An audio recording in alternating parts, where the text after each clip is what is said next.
Natural resources and their use का कोई तगड़ा वन शॉट ढूंढ रहे हो, कोई ऐसी वीडियो जो तुम्हें एक बार में सारे के सारे टॉपिक एकदम मस्ती के साथ समझा दे, तो बिल्कुल सही जगह आ गए हो भैया। मेरा नाम है आदित्य कौशिक, आप लोग प्यार से बुलाएंगे आदि भैया। एंड आज हम शुरू कर रहे हैं वन शॉट सीरीज, जहां सुपर वन शॉट होने वाले हैं। एक वीडियो में तुम्हें मैं पूरी एसएसटी पढ़ाने वाला हूं, मतलब कंप्लीट चैप्टर, वो भी मौज और मस्ती के साथ। और आज हम पढ़ रहे हैं natural resources and their use, हमारी नई एसएसटी का। अब भैया नई नहीं रही, अब हमारी एसएसटी का पहला चैप्टर। तो चलिए कुर्सी की पेटी बांध लीजिए एंड मजा लीजिए इस सफर का। तो ये है हमारी एनसीईआरटी का फर्स्ट चैप्टर। भैया एक एक टॉपिक आपके एनसीईआरटी से उठा के लाया हूं, तो ये मत सोचना कि कुछ भी मिस हो जाएगा। मुझे पता है आपके एग्जाम्स आने वाले हैं एंड आप नहीं चाहते एक नंबर भी मिस हो जाए, तो भाई तुम लोगों का एक नंबर भी मिस नहीं होगा। शुरू करते हैं। ये क्वेश्चंस देख रहे हो, ये कौन से क्वेश्चंस हैं? ये वही क्वेश्चंस हैं जो एनसीईआरटी के पीछे गिवन है। इस लेक्चर के बाद, इस 40 से 45 मिनट के लेक्चर के बाद तुझे इनमें से हर एक क्वेश्चन का आंसर आता होगा, ये आदि भैया की गारंटी है। तो शुरू करते हैं। ये आज के हमारे टॉपिक्स होने वाले हैं, इस पे ज्यादा डिस्कस नहीं करेंगे, सीधे कूद पड़ते हैं। ये कौन है भैया? रोनाल्डो। तो दोस्तों क्या आपने सोचा है कि जो पानी हम पीते हैं या फिर जो खाना हम खाते हैं, ये सब आखिर आता कहां से है? ये सब आता है एक ही जगह से, जिसका नाम है नेचर। दोस्तों नेचर कोई बिग बाजार नहीं है जहां से जाओ और सामान खरीद लाओ। नेचर तो हमारे आसपास की हर चीज है। ये जंगल, ये पेड़, ये पौधे, ये वादियां, एवरीथिंग जो नेचुरली हमको मिला है वो नेचर है। तो आज हम इसी टॉपिक पे डिस्कशन करेंगे। बहुत मजा आने वाला है, एकदम सुकून से बैठो और एक एक टॉपिक का मजा लो। क्या बोला मैंने? एवरीथिंग जो हम हर दिन इस्तेमाल करते हैं, चाहे चाहे चाहे क्या है, चाहे ये बॉटल ही क्यों ना हो। ये बॉटल में क्या पी रहा हूं मैं? पानी पी रहा हूं। ये बॉटल किससे बनी है? मेटल से बनी है। ये सब कुछ क्या है? नेचुरल रिसोर्स ही तो है। तो आइए इस चैप्टर को समझते हैं। क्या कह रहे हैं? हम कह रहे हैं कि एवरीथिंग, हर चीज जो हम इस्तेमाल करते हैं और जो हमको नेचर से मिलती है, वो क्या है? एक नेचुरल रिसोर्स है। लेकिन इसमें एक छोटी सी कंडीशन लगा के याद रखना। कंडीशन ये है, बट ये कोई भी चीज जो हमें नेचर से मिलती है, वो रिसोर्स तब बनती है जब हम उसको यूज करें। क्या करें? जब हम इंसान उसको यूज करना चाहते हो। मतलब सोच के देखो, एग्जांपल लो। एक एग्जांपल है, एग्जांपल्स बहुत सारे लेके चलेंगे आज, ताकि आपको टॉपिक एकदम 100% क्लियर हो। ये तो अच्छा कलर नहीं है, येलो कलर लेते हैं। तो भैया मान लो ये हमारा अर्थ है। अर्थ की गहराइयों में कहीं अंदर जाके यहां पे क्या है? हमें बहुत सारा ऑयल मिला है, पेट्रोलियम है ना, ऑयल। लेकिन ये इतनी अंदर है, फॉर एग्जांपल 300 किलोमीटर्स डाउन। अब भैया इतनी अंदर कैसे जाएंगे? इतनी भयंकर हमारे पास ड्रिल नहीं है। तो इसीलिए है तो ये रिसोर्स, लेकिन हमारे काम का नहीं, इसीलिए हम इसको नहीं कहेंगे resource. What is resource? Anything जो नेचुरली हमें मिलता है एंड सबसे इंपॉर्टेंट, हम उसे यूज करना जानते हैं। We use it. ठीक है, अब ऑफिशियल डेफिनेशन देख लो। मेन बातचीत देखो ये है। इस चैप्टर से मोटा मोटी मुझे 10 साल से, मतलब मैं देख रहा हूं सवाल केवल 3-4 टॉपिक पे आते हैं। मेन बातचीत यह है कि पहला आपको पता होना चाहिए कि नेचुरल रिसोर्स होता क्या है। उसके बाद सवाल सबसे ज्यादा आता है कि रिन्यूएबल और नॉन रिन्यूएबल में डिफरेंस बता दो, वो भी बता देंगे। And then third topic is why using resource wisely is important for our future. भैया पहले वाली एनसीईआरटी में इसको कहते थे सस्टेनेबल डेवलपमेंट। इस वाली एनसीईआरटी में एक नए नाम से आया है ये टॉपिक। किसी को पता है तो कमेंट में बताओ, नहीं तो जब टॉपिक आएगा तब तो आ ही जाएगा समझ में। तो शुरू करते हैं। अब ऑफिशियली एनसीईआरटी स्टार्ट कर रहे हैं। अभी तक तो इंट्रो चल रहा था। ठीक है, इंट्रो बहुत जरूरी है। तुम कहोगे आदि भैया इतना लंबा इंट्रो कौन लेता है? आदि भैया लेते हैं, क्योंकि चैप्टर का अगर इंट्रो पकड़ में आ गया तो कहानी समझ में आ जाएगी। कहानी है भैया, कुछ नहीं है, कहानी है। देखो, कब हम कह सकते हैं कि नेचर एक रिसोर्स है? तो नेचर क्या है? सबसे पहले नेचर हमारे आसपास हर चीज नेचर है जो हमने नहीं बनाई। Anything that is not made by humans around us is nature. For example sunlight, for example trees, for example soil. हर चीज क्या है? नेचर है। बहुत बढ़िया, आदि में समझ में आ गया। अब हमने क्या सवाल पूछा कि नेचर रिसोर्स कब बनता है?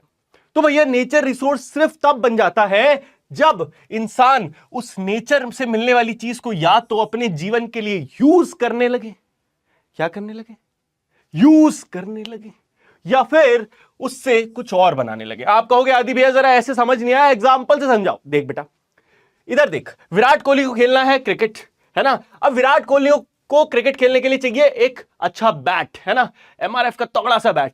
अब ये बैट किससे बनता है, लकड़ी से बनता है। लकड़ी किससे बनती है, ट्रीज से बनती है। और ट्रीज क्या है, trees is a natural resource, है ना। ट्री क्या है, एक नेचुरल रिसोर्स है। भैया ट्री इंसानों ने बनाया, नहीं बनाया। ट्री तो नेचर में अकर करता है, हमने उसको काटा और उससे फर्नीचर बना लिया, उससे हमने बैट बना दिया विराट कोहली के लिए, एमएसडी के लिए। तो ये क्या है, इसे ही कहते हैं रिसोर्स। अनदर एग्जांपल देखो, पानी इंसानों ने बनाया, नहीं बनाया। पानी कहां से आया, नेचर ने हमको दिया। फिर हमने क्या करा, हमने पानी पिया, हमको मजा आ गया, वाह।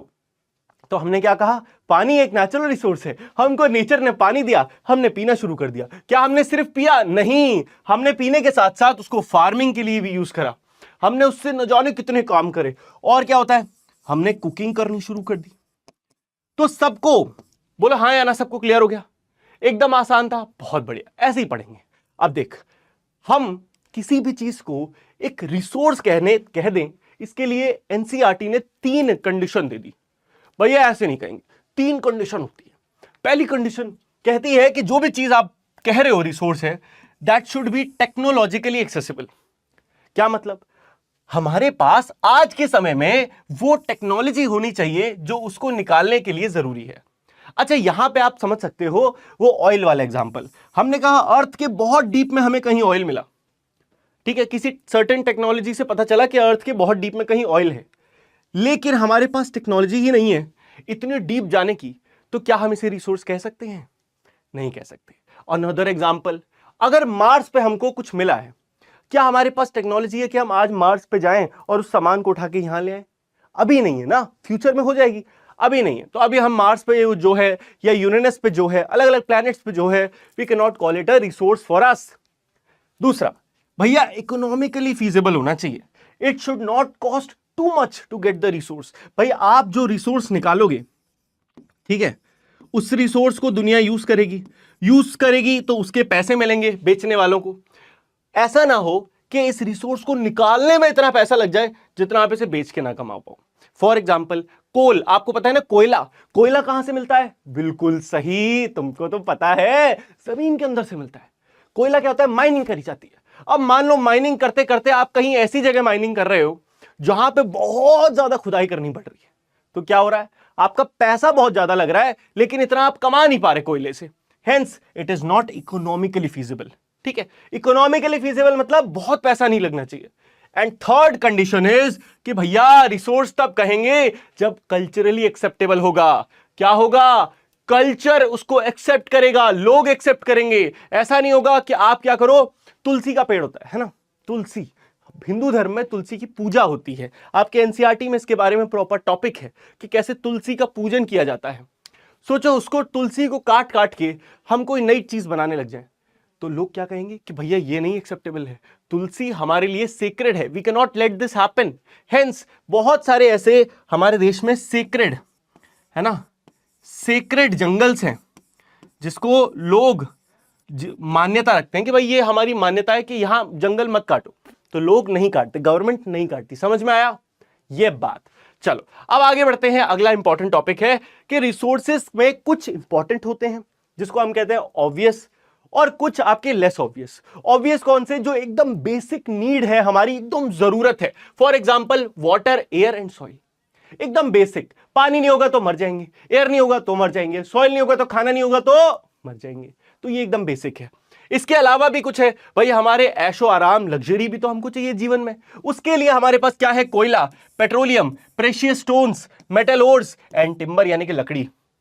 इन सबसे क्या होता है, इन सबसे हमने अपने लाइफ को, अपनी लाइफस्टाइल को बनाया है। भाई देखो, कोयले से क्या होता है, एनर्जी आती है, एनर्जी से क्या होता है, बिजली, हमारी गाड़ियां चलती हैं, सब कुछ कोयले से चलता था पहले, अब थोड़ा चेंज हो गया है। तो all these are energy. Energy से क्या होता है, हम अपने सुख सुविधाएं बनाते हैं। हेंस इसीलिए हम इन्हें कहते हैं लेस ऑब्वियस, क्योंकि सुख सुविधाएं इतनी जरूरत नहीं है जितनी ये बेसिक नेसेसिटीज हैं। समझ में आ गया? एक चीज याद रखना कि भैया इनमें से कई लेस ऑब्वियस रिसोर्स ऐसे हैं जिन्हें बनने में ओवर मिलियंस ऑफ ईयर्स लग जाते हैं, मिलियंस ऑफ ईयर्स। और ये बात याद रखना, ये आगे काम आएगी कहानी में। अब देखो, गोकू भैया पढ़ रहे हैं तुम्हारे साथ, और गोकू भैया ने एक चीज बताई तुम्हें, क्योंकि ये देखो एनसीईआरटी रट रहे हैं तुम्हारी। ये बता रहे हैं तुमको कि एक वर्ड होता है जिसे कहते हैं एग्जॉस्टेड, है ना, एक्सप्लॉइटेशन, सॉरी, क्या एक्सप्लॉइटेशन।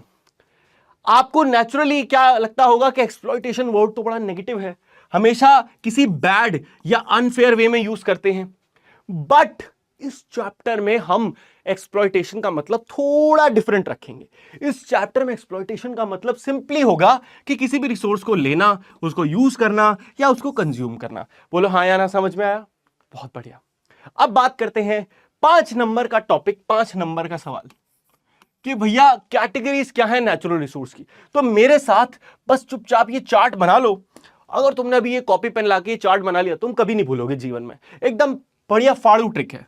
सबसे पहले देखो हम किसके रिसोर्स को कैटेगराइज कर रहे हैं? नेचुरल रिसोर्सेज को। किसको? नेचुरल रिसोर्सेज को, ठीक है। नेचुरल रिसोर्सेज की सबसे पहले हमें पता है कि 2 डिफरेंट ऐसे एरो बनाओ। मतलब नेचुरल रिसोर्सेज को 2 डिफरेंट टाइप से बांटा गया है। सबसे पहले यह समझो, पहले बांटा गया है कि भैया हम उसको इस्तेमाल कैसे कर सकते हैं, जिसको कहते हैं बेस्ड ऑन यूज। समझ में आया? फिर दूसरा एक तरीके से और बांटा गया, जिसको कहते हैं बेस्ड ऑन, देखो 2x कर लो वीडियो ताकि और जल्दी हो जाए, बेस्ड ऑन रीन्यूएबिलिटी। रीन्यूएबिलिटी, ठीक है। अगर जल्दी जल्दी में कहीं स्पेलिंग मिस्टेक हो जाए तो इग्नोर करना। अब हम बात करते हैं भैया, पता है बेस्ड ऑन यूज को भी 3 डिफरेंट टाइप होते हैं। बेस्ड ऑन यूज के 3 डिफरेंट टाइप्स होते हैं। कौन कौन से 3? पहला होगा एसेंशियल फॉर लिविंग। भैया वो वाले रिसोर्स जो हमारी लाइफ के लिए एकदम एसेंशियल है, जिसके बिना हम जी नहीं सकते। फिर एक और होगा, क्या कहते हैं इसको? फॉर मटेरियल, कि भैया हमें जो चीजें चाहिए होती हैं लाइफ में, वो सब बनाने के लिए जो चाहिए होता है, वो वाले रिसोर्स। और तीसरा जिसे हम कहते हैं फॉर एनर्जी, ठीक है, एनर्जी। अभी हम इन तीनों को एक एक करके डिटेल में इनके एग्जांपल दूंगा, अभी बस ये चार्ट बना लो, ठीक है। अब बात करें बेस्ड ऑन रिन्यूएबिलिटी की, तो 2 टाइप होते हैं। ये तो आपको पता ही होगा, हल्का फुल्का आइडिया तो होगा। एक होता है अपना प्यारा रीन्यूएबल,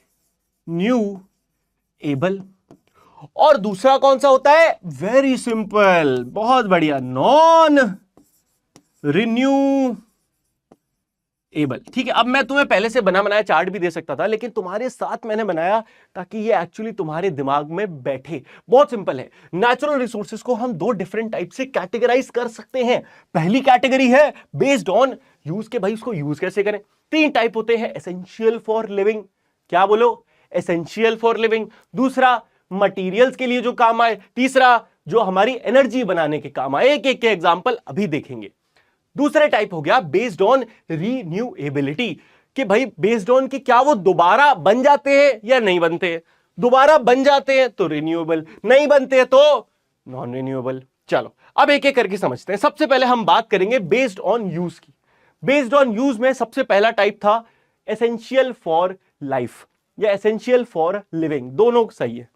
एसेंशियल फॉर लिविंग मतलब आपका एयर, वाटर, फूड, जिनके बिना लाइफ नहीं एग्जिस्ट कर सकती, जिनके बिना हम जी नहीं सकते। कुछ कुछ ये वही है जिसको हम ऑब्वियस रिसोर्स के नाम से भी जानते थे, ये वही वाला है। लेकिन जोड़ना मत, ये डिफरेंट टॉपिक्स हैं, अलग अलग हैं। देखो ये आते कहां से हैं? एयर आती है एटमॉस्फेयर में हमारे, रिवर्स और पॉन्ड से वाटर मिलता है, सॉइल से हमें क्या मिलती है? फूड मिलता है। ये सब चीजें यहीं से तो मिलती हैं भाई। Humans can not create these resources, they are provided by nature. ये जो based on essential for life वाले हैं ना, इंसान इन्हें बना नहीं सकते। हम हवा बना नहीं सकते, हम पानी बना नहीं सकते। Everything is given to us by nature, हम केवल इनको यूज कर सकते हैं। समझ में आ रहा है?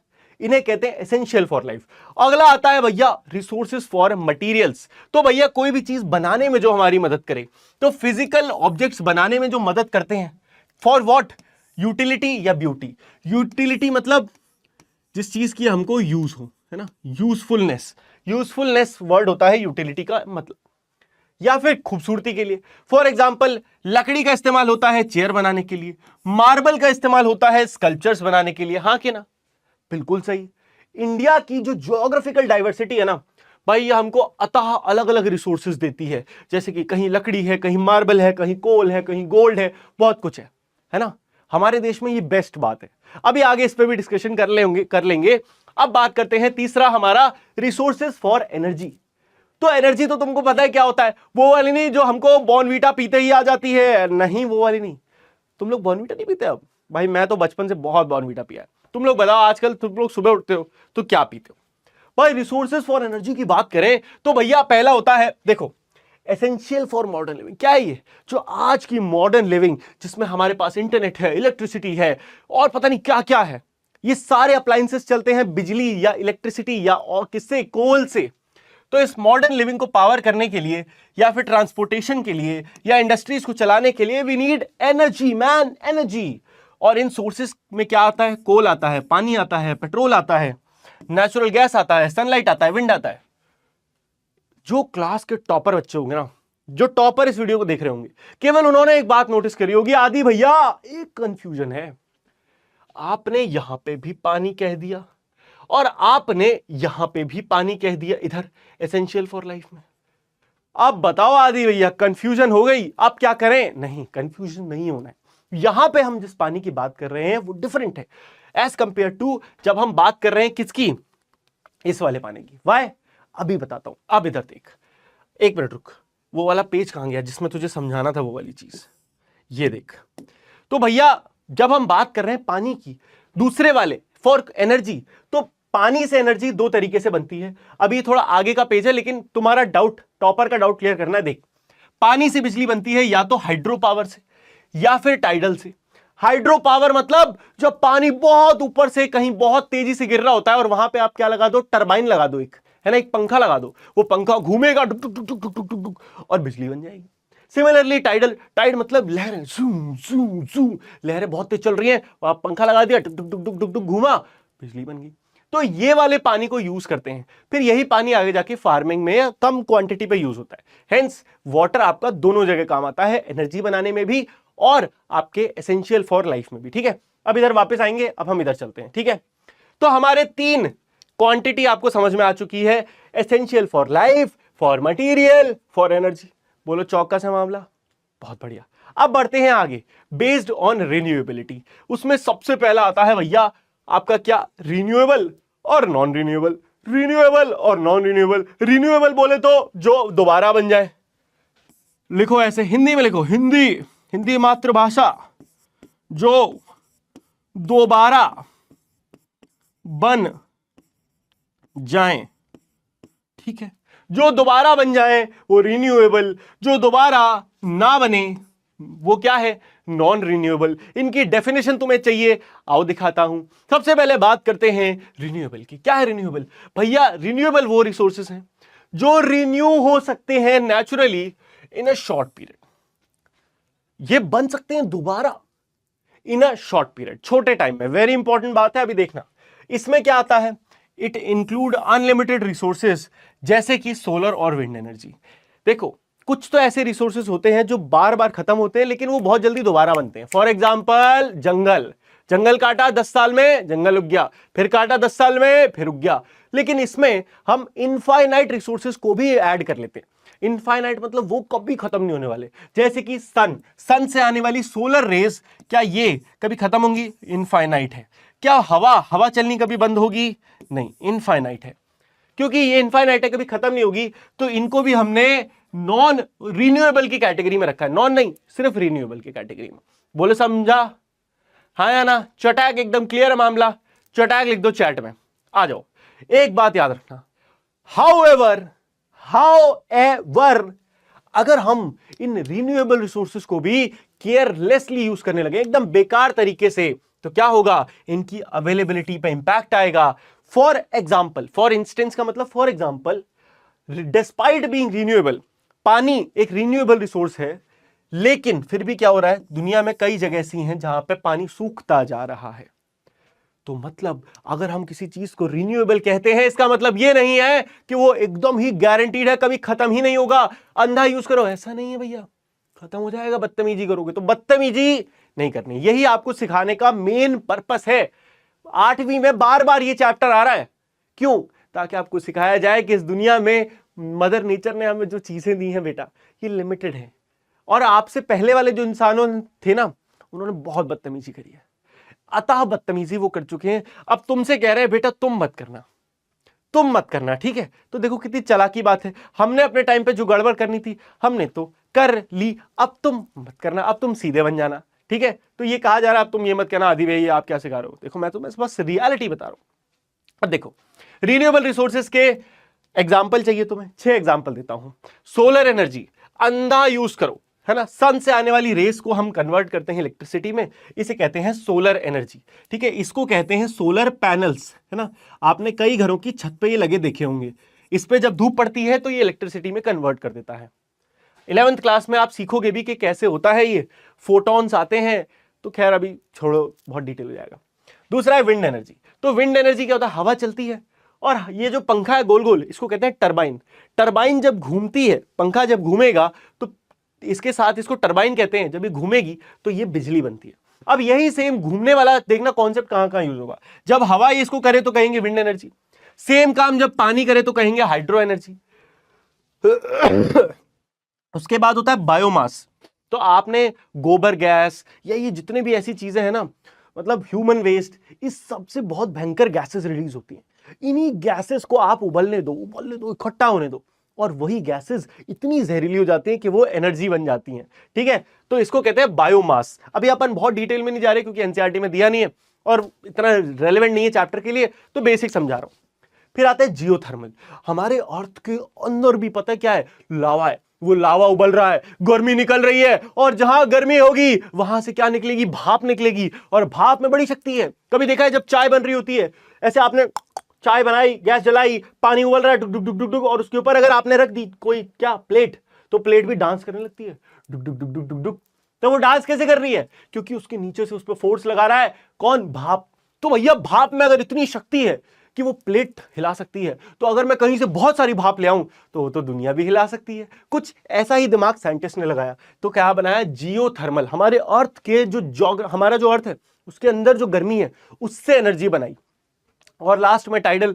टाइडल मतलब जब तेज लहरें चलती हैं, तेज लहरें टरबाइन को गोल गोल गोल गोल घुमा देती हैं, जिससे क्या बनती है, बिजली बनती है। तो ये कुछ तरीके थे। अब इनमें तरीकों में आप सोचने वाली बात यह है, कोई भी ऐसा तरीका नहीं है जो खत्म हो जाए, सबको दबा के यूज करो, कोई टेंशन नहीं, जितना चाहे यूज करो, खत्म नहीं हो रहा मामला, ठीक है? इनफैक्ट फॉरेस्ट भी रिन्यूएबल का एग्जांपल है, लेकिन फॉरेस्ट एक ऐसा एग्जांपल है जो भैया तमीज से नहीं यूज करा तो क्या होगा, खत्म हो जाएगा। तो खत्म नहीं करना है। अब ये सब मुमकिन हो पा रहा है हमारे नेचर की एक प्रॉपर्टी के कारण। आज कुछ रिसोर्सेज को हम रिन्यूएबल कह रहे हैं, हम कह रहे हैं ये रिन्यूएबल है, दोबारा आ जाएंगे। कैसे? क्योंकि हमारे अर्थ के पास एक सुपर पावर है ना? जैसे स्पाइडरमैन के पास एक सुपर पावर है, क्या है बोलो? वेरी गुड, क्या है कि वो उसके पास स्पाइडर वेब है। आयरन मैन के पास क्या सुपर पावर है? अपना सूट है। कैप्टन अमेरिका के पास क्या पावर है कि भैया वो शक्तिशाली, कैप्टन अमेरिका, उसके पास उसकी शील्ड है। हल्क के पास क्या पावर है? सुपर स्ट्रेंथ है। हमारे अर्थ के पास क्या पावर है? अर्थ के पास पावर है हीलिंग की, कि वो अपने आप को ठीक कर सकती है। बस टाइम स्लो है। टाइम तेज होता तो तुम्हें लगता है जादू है, धीरे होता है तो तुम्हें लगता है अरे ये तो नेचुरल है। कभी देखा है तुम्हारे कभी चोट लग जाए, कट लग जाए, क्या वो कट जिंदगी भर ऐसे ही रहता है? नहीं रहता है, ठीक हो जाता है। पता है पिछले साल मेरा एक्सीडेंट हुआ था, मेरा हाथ टूट गया। हाथ टूट गया तो क्या हुआ, आज हाथ ठीक हो गया, चकदे पट्टे बल्ले बल्ले। तो क्या है ये? हमारे नेचर की सुपर पावर ही तो है जो हमको ठीक कर देती है। अब इसके अंदर भी दो चीजें आती हैं, एक आता है रिस्टोरेशन और एक आता है रीजनरेशन।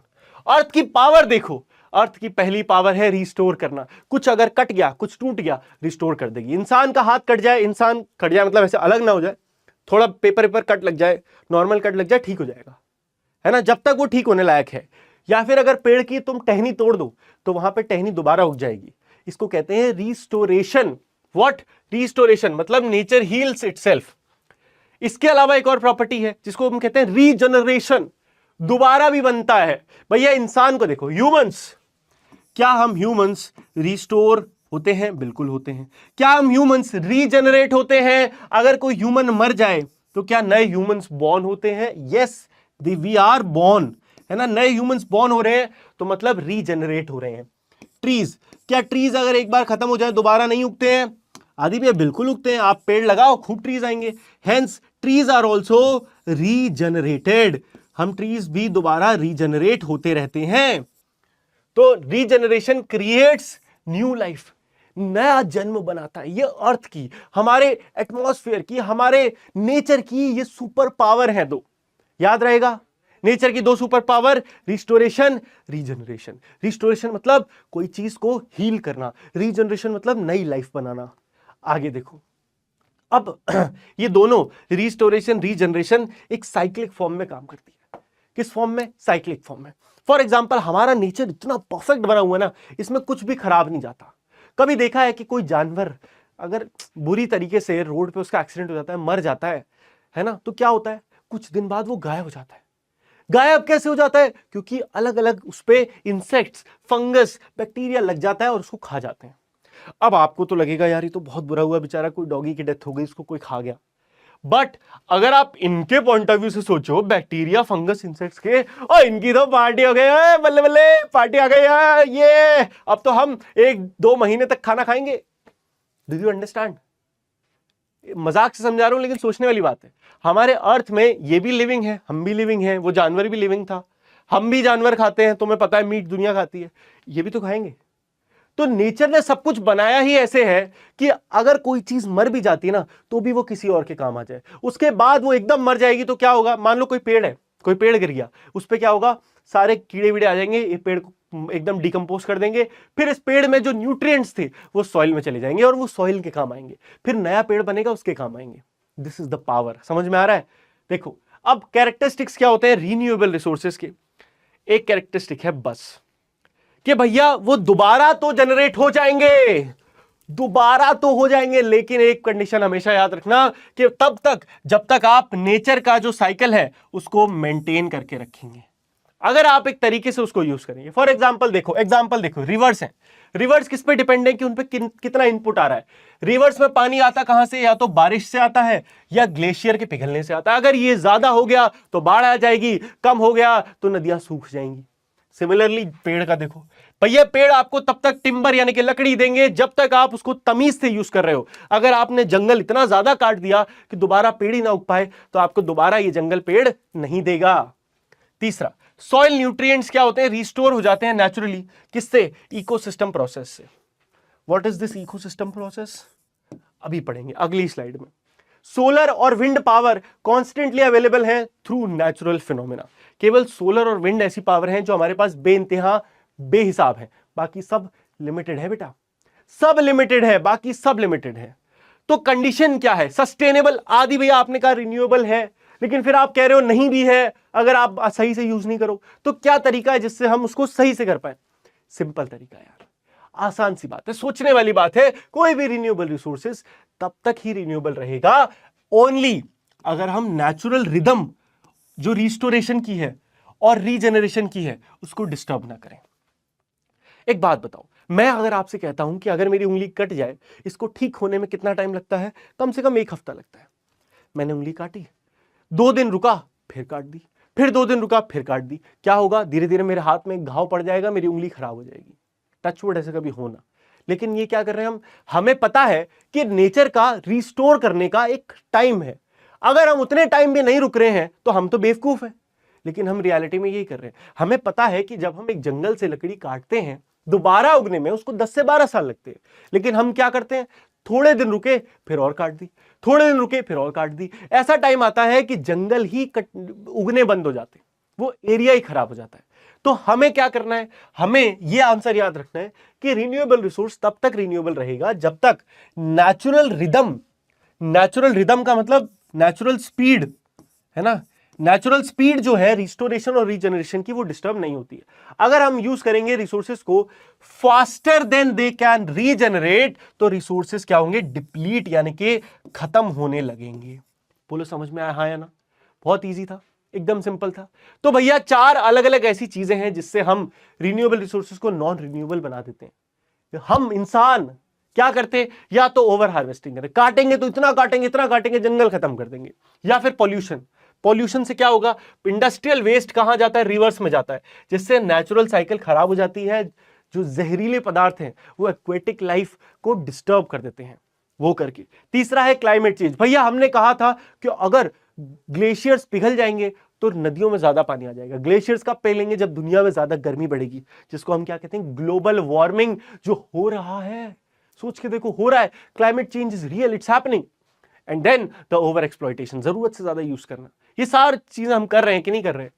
अब एक बढ़िया चीज आती है, चलो यहां तक हमने खत्म करा, इकोसिस्टम फंक्शन एंड सर्विसेज। क्या इकोसिस्टम के फंक्शंस और सर्विसेज। हमारा जो नेचर है ना, ये स्पेशल तरीके से काम करता है, जिसको कहते हैं इकोसिस्टम फंक्शंस। इसको समझने के लिए एक बढ़िया चीज देखो, इंसान की बॉडी है ये, ठीक है। अब तुम कहोगे आदि भैया आपने तो बहुत क्रेजी बॉडी बना दी, आदि भैया की ड्राइंग को तुम कम मत समझना। वाह, थोड़ी गड़बड़ हो गई, इसको थोड़ा ठीक कर देते हैं। मजाक मत उड़ाना कोई, हाँ कोई मजाक नहीं उड़ाएगा। Ten ten ten. हाँ, तो भैया ये इंसान का शरीर है। इस शरीर में कुछ कुछ काम होते रहते हैं, कुछ बॉडी फंक्शंस हैं, जैसे कि आदि भैया बोलो, बता तू बता। हाँ बोल बोल, शर्मा मत। बहुत बढ़िया। जैसे कि दिल धड़कता है, अगर दिल धड़कना बंद हो जाए तो क्या होगा, टाइटाइफिस। अगर किडनी कहे कि भैया अब मैं ब्लड फिल्टर नहीं करूंगी, चल निकल यहां से, तो क्या होगा, टाइटाइफिस। अगर दिमाग कह दे कि ना भैया आज से मैं नहीं चलना, तो क्या होगा, हम तो पागल हो गए, दिमाग खराब, मर गए, पागल। तो हेंस हमारी बॉडी में कुछ फंक्शंस हैं जिसके बिना वी कैन नॉट सर्वाइव। इसी तरीके से हमारे नेचर में भी कुछ फंक्शंस हैं जिन्हें हम कहते हैं इकोसिस्टम फंक्शंस। फॉर एग्जांपल देखो, क्या बढ़िया सिस्टम बनाया नेचर ने, सिस्टम बनाया कि इंसान वेस्ट प्रोड्यूस करते हैं कार्बन डाइऑक्साइड, और वहीं पे उन्हें चाहिए क्या, उन्हें चाहिए ऑक्सीजन। अब भैया दुनिया में उन्होंने ये सिस्टम बनाया, तो उन्होंने ही ये सिस्टम भी बनाया कि उन्होंने बनाए पेड़। नेचर ने क्या बनाए, पेड़। और पेड़ों का क्या खतरनाक सिस्टम है भैया, कि पेड़ों को चाहिए कार्बन डाइऑक्साइड और पेड़ वेस्ट में रिलीज करते हैं ऑक्सीजन। तो भैया पेड़ों का भी काम हो गया, इंसानों का भी काम हो गया। तो ये जो पूरा है ना, ये जो काम हो रहा है, इसको कहते हैं एक इकोसिस्टम का फंक्शन। ये हमारा इकोसिस्टम है, इसका फंक्शन है, ठीक है। और ये जब हमारे इंसानों की हेल्प करने लगता है, फॉर एग्जाम्पल ये तो फंक्शन है, ये जो हो रहा है ये फंक्शन है, लेकिन हमें हमारी ये मदद कर रहा है, तो हम उसको कहते हैं सर्विस। ये इकोसिस्टम की सर्विस है। इसके ज्यादा डिटेल में नहीं जाना है, तुमसे इसकी डिफरेंशिएशन नहीं पूछी जाएगी, ठीक है। तो चिल मारो, जब ये नेचुरल एक्शंस हमारी हेल्प करते हैं तब हम इन्हें क्या कहते हैं, इकोसिस्टम सर्विसेज, ठीक है। सिंपल इतना सा याद रखना बस। अब देखो भैया, नॉन रिन्यूएबल रिसोर्सेज की बात करें तो नॉन रिन्यूएबल रिसोर्सेज बस वही है जो दोबारा रिन्यू नहीं होते। क्या सच में नहीं होते? देख होते हैं, मैंने तो उससे झूठ बोला था, लेकिन कैच ये है कि इनको वापस बनने में मिलियंस ऑफ साल लगते हैं। एंड तुम्हें लगता है कि कोई भी इंसान मिलियंस ऑफ साल जी पाएगा? इंसान हमारी पुश्ते की पुश्ते भी नहीं बचेगी मिलियंस ऑफ साल तक। हेंस हमने इन्हें कहा भैया ये नहीं बनेंगे दोबारा। जैसे कि फॉसिल फ्यूल्स है ना, जैसे कोल, पेट्रोल, ये हमें बहुत पहले मिलियंस ऑफ साल पहले बनने शुरू हो गए थे, इसलिए आज हमें मिल रहे हैं। अब बनने जो शुरू होंगे वो नहीं मिलेंगे हमें। दूसरा है मिनरल्स जैसे कि आयरन, कॉपर, गोल्ड, ये सब भी नहीं मिलेंगे अगर खत्म हो गया तो भैया थोड़ा जुडिशियली यूज करना है। इंडिया में वैसे तो बहुत कोयला है बहुत कोयला है, लेकिन जिस स्पीड से हम आज यूज कर रहे हैं ना, 50 साल में टाइटाइफिस खत्म हो जाएगा ये कोयला। इसीलिए जब तक हम कोई ऐसा ऑल्टरनेटिव ना ढूंढ ले एनर्जी का जो सस्टेनेबल हो, मतलब जो खत्म ना हो, जो रिन्यूएबल हो। सस्टेनेबल मतलब ऐसा जो आज को यूटिलाइज करने के साथ साथ कल के लिए भी चल पाए। तो आप इसको एग्जाम्पल के लिए कह सकते हो, सस्टेनेबल मतलब रिन्यूएबल, ठीक है। सस्टेनेबल मतलब रिन्यूएबल ऑल्टरनेटिव जब तक हम ना ढूंढ ले तब तक हमारे पास जो रिसोर्स हैं हमें उन्हें बहुत जुडिशियली यूज करना चाहिए, ऐसे नहीं मस्ती में यूज करें। अब नेचुरल रिसोर्सेज हमारे अर्थ, हमारे इंडिया में कैसे डिस्ट्रीब्यूटेड हैं देख लो। इससे आपके कई बार क्वेश्चन आ जाते हैं। ये आपके कोल जितने काले काले हैं ये कोल फील्ड है, उसके साथ साथ जितने ये येलो वाले ट्रायंगल हैं ये ऑयल फील्ड है, आयरन ओर वाले स्क्वायर हैं और बॉक्साइट वाले डायमंड हैं। अब इसमें से कुछ कुछ इंपॉर्टेंट है जो मैं मार्क कर देता हूं, जो टीचर अक्सर पूछने का शौकीन रखता है। जैसे कि ये देखो, रानीगंज का कोल फील्ड है ना, रानीगढ़ का कोल फील्ड, इधर ये दिग्बोई ऑयल, ठीक है, बोकारो वेरी इंपॉर्टेंट, और उसके साथ है अमरकंटक भी इंपॉर्टेंट है, चंद्रपुर, ठीक है, चंद्रपुर के पास ही तुम्हारे डुग्गू भैया है, चंद्रपुर के पास के, Ratnagiri very important, Chikkamagaluru very important, ठीक है, और उसके साथ चित्रदुर्गा, ठीक है, बल्लारी भी इंपॉर्टेंट है। ये कुछ याद रख लेना, इसी से क्वेश्चंस बारे में पूछे जाते हैं तो निपटा दोगे। अब आगे बढ़ते हैं भैया, डिस्ट्रीब्यूशन ऑफ नेचुरल रिसोर्स की बात कर रहे हैं। हम कहते हैं कि हमारे जो नेचर है ना वो उसने हर अर्थ के पूरे अर्थ पे इवनली डिस्ट्रीब्यूट नहीं करा रिसोर्सेज को। भैया कहीं पे बहुत ज्यादा दे दिए हैं, कहीं पे दिए ही नहीं है, तो हालत कहीं की एकदम खराब है। Natural resources are not evenly distributed. लेकिन इससे क्या फर्क पड़ता है, देख क्या फर्क पड़ता है, वेरी इंपॉर्टेंट भैया, इससे फर्क पड़ता है कि ह्यूमन सेटलमेंट और वहां पे पॉपुलेशन कितनी होगी। दूसरा, इससे डिटरमाइन होता है कि ट्रेड का पैटर्न क्या होगा और देशों के बीच में इकोनॉमिक रिलेशंस क्या होंगे। तीसरा, इससे इंटरनेशनल रिलेशंस और डिप्लोमेसी में फर्क पड़ता है। और चौथा, ये ट्रिगर और रिसोर्स के वॉर को कन्फ्लिक्ट कर सकता है। भैया एक देश के पास कुछ नहीं है, एक देश के पास सब कुछ है, तो क्या होगा, वॉर हो जाएगी। जिसके पास कुछ नहीं है वो आके लड़ेगा कि भैया मुझे भी दे, तेरे पास क्यों सब रहेगा, इसे कहते हैं वॉर। अब भैया देखो इकोनॉमिक इंप्लीकेशंस क्या है। भैया रिसोर्स डिस्ट्रीब्यूशन बड़ा खतरनाक है, आपको पता है, कहीं पे बहुत ज्यादा है, कहीं पे नहीं है। तो इसकी वजह से क्या क्या हो सकता है।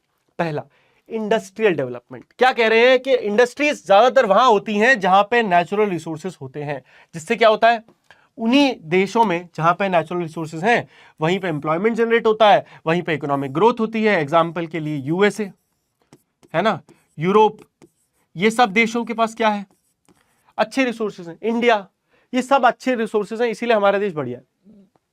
उसके बाद ट्रेड रिलेशंस। भैया रिसोर्स डिस्ट्रीब्यूशन से क्या होगा, इंटरनेशनल ट्रेड बढ़ेगा। भैया सिंपल सी बात है, जिस देश के पास कुछ ज्यादा है वो बेचेगा दुनिया भर में, तो उसका रिलेशंस बढ़िया होंगे, ट्रेड रिलेशनशिप अच्छा हो जाएगा, बिजनेस रिलेशनशिप। तीसरा, उनके पास यूनिक प्रोडक्ट्स होंगे जो सिर्फ वहीं बनते हैं, जो कहीं और नहीं बनते हैं। और चौथा, सोशल कॉस्ट, मतलब रिसोर्स एक्सट्रैक्शन से क्या होगा, अक्सर लोगों को अपने अपने घर बार जमीन को छोड़ना पड़ जाता है, पॉपुलेशन थ्रेटन हो जाती है सीक्रेट प्लेस, कि भैया कहीं वहां पे भगवान का मंदिर था, लोगों को उसके नीचे सोना मिल गया, तो लोग कहेंगे भगवान जाए भाड़ में, हम तो भैया सोना निकालेंगे। ये रियलिटी है दुनिया की ना, तो इससे कई बार एनवायरनमेंट को डैमेज भी हो जाता है। अगली बात आती है क्रॉस बॉर्डर चैलेंज। भैया नेचर को नहीं पता था कि तुम आगे जाके इंडिया पाकिस्तान अलग कर दोगे, या तुम कहोगे ये हमारा देश, ये हमारा देश। नेचर ने तो सब पूरा अर्थ बराबर बनाया बिना सोचे समझे। अब क्या हुआ, हमने अपनी बाउंड्रीज बने, हमने कहा ये इंडिया है, बांग्लादेश है, ये पाकिस्तान है, ये यूएस है। अब आधी चीजें, कोई नदी पाकिस्तान में जा रही है, आधी कोई इंडिया जा रही है, जैसे कि इंडस। वहीं बांग्लादेश की तरफ ये देखो, हमारे इंडिया का वन ऑफ द बिगेस्ट जो बेसिन है ना, जो डेल्टा है, वो है गंगा ब्रह्मपुत्र डेल्टा। तो गंगा नदी और ब्रह्मपुत्र नदी दोनों जाके इधर मिलती हैं, और इसकी वजह से यहां सबसे बड़ा डेल्टा है, सुंदरबन डेल्टा इसका नाम है। लेकिन ये सुंदरबन डेल्टा आज हमारे देश और बांग्लादेश के बीच में बटा हुआ है। यही लड़ाई का कारण भी बन रहा है कि भैया दोनों बटे हुए हैं। नेचर रिस्पेक्ट नहीं करता पॉलिटिकल बाउंड्रीज की, जो बात मैंने कही। रिवर्स अक्सर मल्टीपल स्टेट या मल्टीपल कंट्रीज से बहती हैं। फॉरेस्ट और वाइल्ड लाइफ अक्सर क्रॉस बॉर्डर हो जाते हैं कि आधा इस बॉर्डर आधा उस बॉर्डर। एयर पॉल्यूशन एक देश का दूसरे देश में ट्रैवल करने लगता है। ओशन कई बार कई देशों को मिक्स उन्हें ट्रैवल करने पड़ते हैं। जैसे इंडिया इकलौता देश है पूरी दुनिया में जिसके नाम पे कोई ओशन है, और कोई देश ही नहीं है जिसके पास अपना कोई ओशन होगा, है ना। एग्जाम्पल मैंने तुम्हें दे दिया, ब्रह्मपुत्र रिवर जो है वो मल्टीपल कंट्रीज से बहती है, जिसकी वजह से इंटरनेशनल कोऑपरेशन, फॉर्मेलिटीज, कौन पानी यूज कर सकता है, कितना यूज कर सकता है, कितने डैम बना सकता है, बहुत झाड़ है यार, बहुत झाड़ है। अब इस चैप्टर का सबसे इंपॉर्टेंट टॉपिक आता है, most most most most most important, है ना। मतलब मैं इसको जितना इंपॉर्टेंट बोलूं उतना कम है। आप ध्यान से सुनना, ये टॉपिक क्या कहता है, ये टॉपिक कहता है कि भैया जिसके पास शक्ति है वो शक्तिशाली नहीं है। है क्या बोला आदि भैया, देख सुन के देख। नेचुरल रिसोर्स कर्स, इसको एक दूसरे नाम से भी जाना जाता है, पैराडॉक्स ऑफ प्लेंटी। वाह क्या कलर लिया है मैंने, आदि भैया ने क्या ही कलर ढूंढा, black. Paradox of plenty. Paradox of plenty सिर्फ इतना कहता है कि अगर किसी देश के पास बहुत सारे नेचुरल रिसोर्स हैं, डज नॉट मीन कि वो देश बहुत ग्रो करेगा। है, अभी तो आपने आदि भैया बताया कि जिसके पास ज्यादा रिसोर्स उसके पास ट्रेड रिलेशंस अच्छे, सब कुछ इंडस्ट्रीज अच्छी, बात तो सही है, लेकिन एक बार इसको भी पढ़ फिर समझेगा। देख कैसे कुछ रिसोर्स हैं जिनके पास बहुत नेचुरल रिसोर्स हैं, लेकिन फिर भी वो थोड़ी स्लो इकोनॉमिक ग्रोथ करते हैं एज कंपेयर टू डिफरेंट देश, है ना। क्यों? क्योंकि होता क्या है कि इकोनॉमीज जो है, इकोनॉमी मतलब कंट्रीज जो है, may fail to develop value adding industries. अब इसका सिंपल एग्जांपल है, देखो भैया, एक दोस्त है तुम्हारा, ठीक है, एक दोस्त है जिसके पापा बहुत बड़े बिजनेसमैन है, बहुत बड़े तो नहीं है लेकिन उनके पापा की बढ़िया दुकान है, अपना स्कूल है, मान लो, ठीक है, अपना स्कूल है। अब अपना स्कूल जो है वो महीने के 3-4 लाख रुपए कमा के देता है पापा को। बेटे को पता है अपना स्कूल है तो क्यों ज्यादा दिमाग लगाना, वो बड़ा हुआ, उसने कोई मेहनत नहीं करी स्कूल में, कॉलेज में, वो अपने पापा की जगह बैठ गया, 3 लाख रुपए पापा कमाते थे, वो 4 या 5 लाख रुपए कमाने लगा, सिंपल। लेकिन ये वो वाली बात है कि बहुत रिसोर्सेज हैं। वहीं पे एक दूसरा दोस्त है जिसको पता है कि उसके पापा एक सिक्योरिटी गार्ड की तरह काम करते हैं। उसने बचपन से भैया बहुत गरीबी देखी है, उसने सोच लिया कि भाई मुझे पैसा कमाना है। उसने बहुत मेहनत करी स्कूल में, उसने बहुत मेहनत करी कॉलेज में, उसने अपना एक स्टार्टअप बनाया और आज वो 3,000 करोड़ का मालिक बन गया। कैसे? बिकॉज उसके पास कोई रिसोर्सेज नहीं थे, उसको पता था मुझे सब खुद बिल्ड करना है। Similar example is China. दुनिया में चाइना एक ऐसा देश है जिसके पास कम नेचुरल रिसोर्सेज हैं as compared to the other countries. ऐसा नहीं है कह रहा हूं कि है ही नहीं, है लेकिन कम है, वो इंपोर्ट करते हैं ज्यादातर चीजें। वहीं देश जैसे कि इंडिया या कई देश ऐसे हैं जिनके पास अथाह नेचुरल रिसोर्स हैं। फॉर एग्जांपल मिडिल ईस्ट, है ना, सऊदी अरेबिया, इन सारे देशों के पास क्या है, ईरान, इराक, सिर्फ ऑयल है, ऑयल है, इनके पास बेइंतहा ऑयल है। इसी वजह से ये थोड़ा डेवलप कर पाए, अगर ऑयल नहीं होता तो बिल्कुल नहीं कर पाते, या ऑयल नहीं होता शायद और डेवलप कर पाते।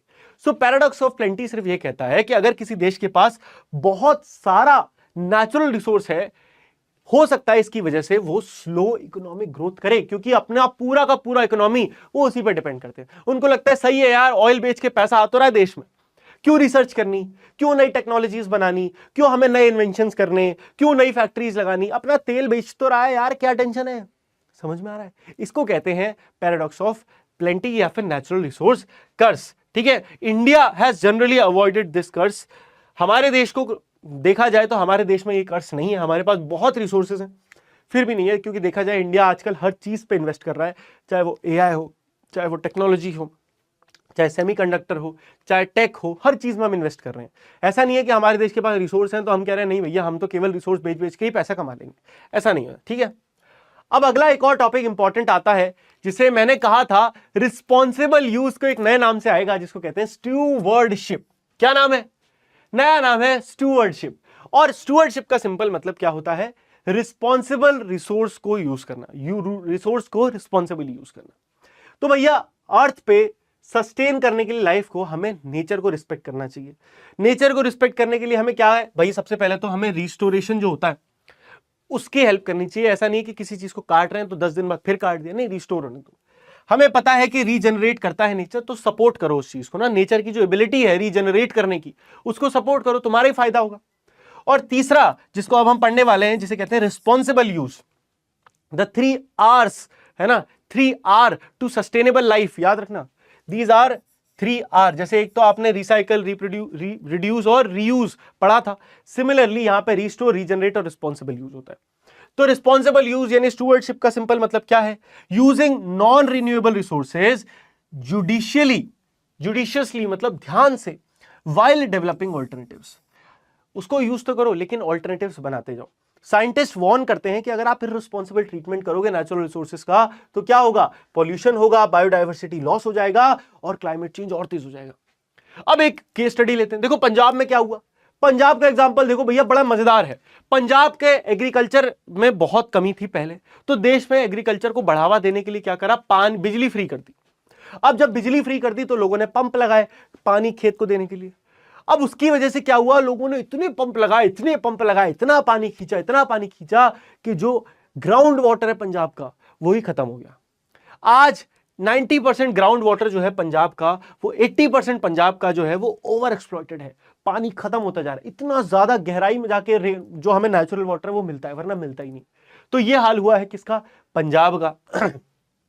उसके बाद एक और इंपॉर्टेंट चीज है कि हमारे देश में एक चीज होती है वृक्ष आयुर्वेद। आयुर्वेद पता है ना, हम नेचुरल चीज जड़ी बूटियों की मदद से इंसान की प्रॉब्लम्स को ठीक करते हैं। सिमिलरली वृक्ष आयुर्वेद भी हमारे देश में एक नॉलेज हुआ करती थी, साइंटिफिक नॉलेज थी, जिसकी स्टडी जो थी वो किस लिए थी, care of plants and trees. सोचो प्लांट्स और ट्रीज की भी जो कमियां थी उनको ठीक करने के लिए हमारे देश में एक स्टडी थी वृक्ष आयुर्वेद।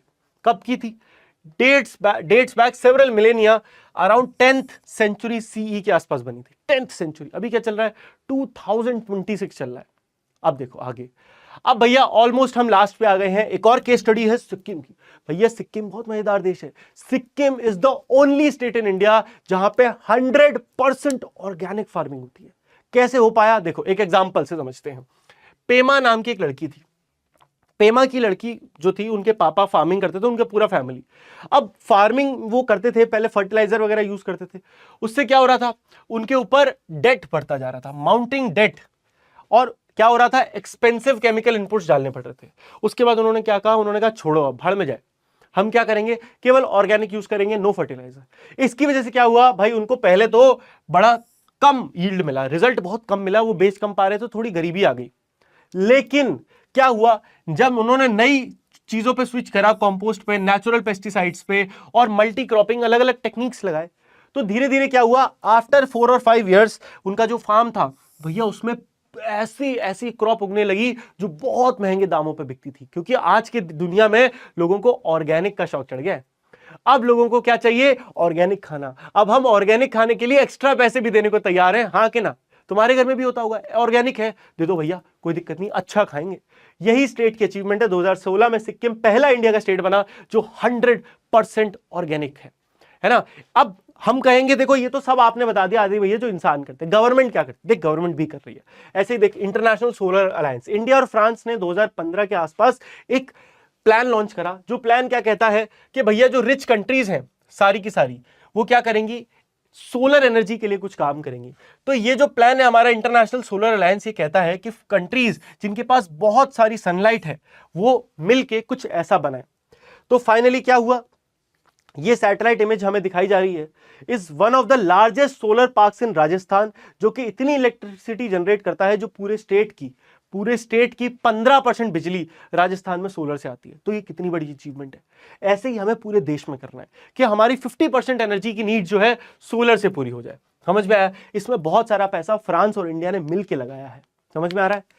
अब आगे देखो, सीमेंट इंडस्ट्री की बात करें, यहां से क्वेश्चन आ सकता है। सीमेंट इंडस्ट्री हमारे देश की सबसे पॉल्यूशन वाली इंडस्ट्री है। सीमेंट के पार्टिकल बहुत छोटे होते हैं, पूरे एयर में उड़ उड़ के धमाकेदार पॉल्यूशन मचाते हैं। तो भैया उस पर हमें ध्यान, मतलब हमें उसको कम से कम करना है। तो ऑल्टरनेटिव्स में आप क्या कर सकते हो, ट्रेडिशनल मटेरियल जैसे स्टोन और मड, मिट्टी का इस्तेमाल कर सकते हो। राजा महाराजाओं को देखो, उनके जो घर बनते थे क्या सीमेंट से बनते थे, नहीं, बड़े बड़े पत्थरों से बनते थे। और क्या स्ट्रॉन्ग है भाई, आज तक लाल किला खड़ा है। तुम्हारा घर देखो 25 साल में झड़ गया, क्या फायदा ऐसा सीमेंट यूज करने का, केवल और केवल क्या, सस्ता है। तो ट्रेडिशनल मटेरियल जो होते हैं वो ज्यादा बेहतर होते हैं, उनको अगर यूज करा जाए तो आप बहुत अच्छा काम कर सकते हो। ठीक है, ऑरोविल में ये एक लाइब्रेरी टाइप की कंस्ट्रक्टेड है, कम्युनिटी बिल्डिंग, ये पूरी मिट्टी से बनी है, ऑरोविल अर्थ इंस्टीट्यूट की। तो ये रियल एग्जांपल है कि भैया ऐसा नहीं है कि कोई कर नहीं सकता, कर सकता है, बिल्कुल कर सकता है, बस करने वाला चाहिए। तो भैया इक्विटी इन रिसोर्स एक्सेस की बात करें तो वाटर इन इक्वलिटी है ना। मेनी अर्बन एरियाज में आज के टाइम पे भी पानी बराबर नहीं आ पा रहा है, कहीं ज्यादा आ रहा है, कहीं कम आ रहा है। एयर पॉल्यूशन देखें तो पॉल्यूशन फ्रॉम इंडस्ट्री जो है एंड फॉसिल फ्यूल्स जो है डिस्प्रपोर्शनली इफेक्ट करते हैं और अनेबल टू प्रोटेक्ट देमसेल्व्स और रिलोकेट। लोग अपनी जगह से हट नहीं पाते हैं, चाहे उनके एरिया में बहुत पॉल्यूशन हो। देखो गाजीपुर यहाँ पे एक एरिया है जहां पे कूड़ा फेंकते हैं, पूरे दिल्ली एनसीआर का, गाजीपुर का खत्ता, गूगल पर सर्च करना, इतना बदबूदार, वहां जाओगे सांस नहीं ले पाओगे। लेकिन वहां जो लोगों के घर हैं, अब वो कहाँ जाए, वो घर बेच के कहाँ रहेंगे ना, तो बेचारे वो वहीं रहते हैं, उनको आदत पड़ गई है। तीसरा है रिसोर्स के बेनिफिट। इकोनॉमिक बेनिफिट जो होते हैं रिसोर्स के एक्सट्रैक्शन के, वो अक्सर लोकल कम्युनिटी तक नहीं आते हैं, जो एनवायरमेंटल कॉस्ट बेयर करता है। सिंपल सी बात यह है कि मान लो आपके घर के पास आज सोने की खदान मिली, गवर्नमेंट क्या करेगी, आपको उठा के साइड में फेंक देगी, लेकिन उस पैसे से वो कितना सोना कमाएगी और कितना पैसा ये आप जानते हो, आपको थोड़ी मिलेगा। तो बस इतना ही था ये चैप्टर। आई होप आपको चैप्टर का एक एक टॉपिक मस्ती समझ में आया होगा, मजा आया होगा। तो चैट में एक बार कमेंट करते जाना, आदि भैया मजा आ गया, चुकने फटे बले बले। और मैं आपसे मिलूंगा अब अगले लेक्चर में। ठीक है, तो मौज मस्ती करते रहिए, ऐसे ही वन शॉट के लिए वापस आते रहिए PW क्लास 8 के यूट्यूब चैनल पे। Bye bye, take care, love you, जय हिंद दोस्तों।